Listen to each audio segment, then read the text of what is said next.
Ayyana shumaa kan jirtu hordoftoonniif kabajamtoonni chaanalii kiyyaa hundumti keessan nagaa keessanii nagaa kiyyaa waaqayyoon nagalatu guyyaadha kana wanti isiniif qabadheetii dhufe akkuma kodurii gaa waan haaraa appilikeeshinii ajaa'ibaa isiniif qabadhee dhufeetiin jira.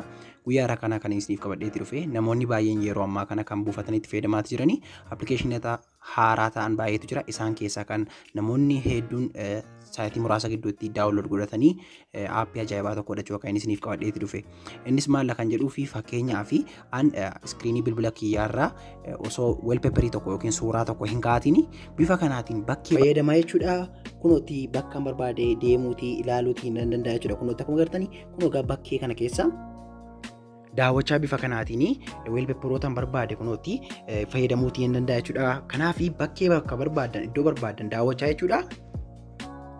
Bilbila keessanitti akka fedha keessanitti fayyadamuutii ni dandeessu jechuudha hordoftoota. Kanaaf baay'ee tokko ajaa'iba innaan isiniif qabadheetii dhufe kunooti akkuma agartanii suuraa tokko yookiin immoo wanta addaa waan irra kaa'atanii qabdanii kunooti laayivii bilbila keessanii bifa kanaatiin daayirektii isiniif banee wantoota barbaadan ilaalaatii appilikeeshinii barbaadanitti fayyadamuutii ni dandeessu jechuudha. Kunooti akkuma fayyadamaa jiru kanatti kanaaf kanadha jechuudha kan isiniif qabadheetii dhufe baay'ee tokko itti fayyadamaaf illee salphaadha jechuudha. Appilikeeshiniin kun jalqaba appilikeeshinii kana lafti isin argattanii diskiripshin booksii jala yookiin karaa telegiraam chaanalii kooti Elsay kan jedhuuni na argachuutii dandeessu. Namoonni baay'een keessan chaanalii koo kana join godhin jirtu diskiripshinii jala isiniif jira liinkiin chaanalii koo kanaallee. Kanaaf addana jalaatiin barnoota hedduu waan isiniif dabarsuu fi karaa hundayyuu na argattuutii galaatii daawunlood godhadhaa wantoota barbaadan telegiraamii jalaa fi karaa weebsaayitii kootiin isiniin jedha.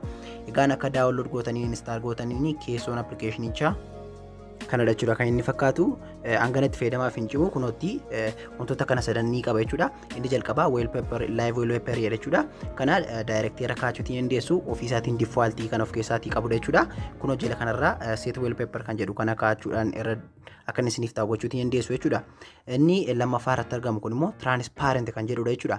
Transparentiin kun egaa akka nama isinitti agarsiisetti duuba kaameraa keessaniidhaan wantoota barbaadan daawwachaa bakka barbaadan ilaalaati appilikeeshinoota barbaadan bantanii fayyadamuuti kan isin dandeessudha jechuudha. Inni lammaffaa kuni kanaaf transparent kan jedhu kanarraa al tokkootii miseentu ayyama isin gaafata alloon jettu bifa kanaatiin kunooti daayirektii kunoo kaameraa keessan bifa kanaatiin isiniif fida iddoo barbaadanitti yoo tochaatoni bifa kanaatiin isiniif hojjeta. Saniin booda kunooti set wallpaper kan jedhu jala kanarra ni jira waan ta'eef kana innaasin tuqxanii home screen and lock screen kan jedhu immoo lammaffaa irratti isiniif jira waan ta'eef home screen kan jedhu kan innaa filattanii daayirektii bifa kanaatiin irra isiniif taa'ee jira. As keessaa cuftanii yoo baatanii kunooti bilbila keessan wantoota barbaadan yoo fayyadamtaniyyuu inni baakgiraawundiidhaan haala kanaatiin isiniif hojjeta jechuudha. Daawwattoota kunoo gaa appilikeeshiniin guyyaa irraa baay'ee nama ajaa'ibu kana fakkaata jechuudha. Buustanii fayyadamtaniitti gargaaramuutii ni dandeessu. Akkasumas immoo gaa yeroo muraasaaf itti fayyadamtanii dileet gochuutii ni dandeessu. Gaa guyyaa irraa kana garuu kan isiniif qabadhee dhufe barnoota kanadha jechuudha. Egaan yeroo taanu barnoota faayidaa qabeessaa hedduu baay'ee tokko kan isin fayyadu isiniif qabadhee dhufa.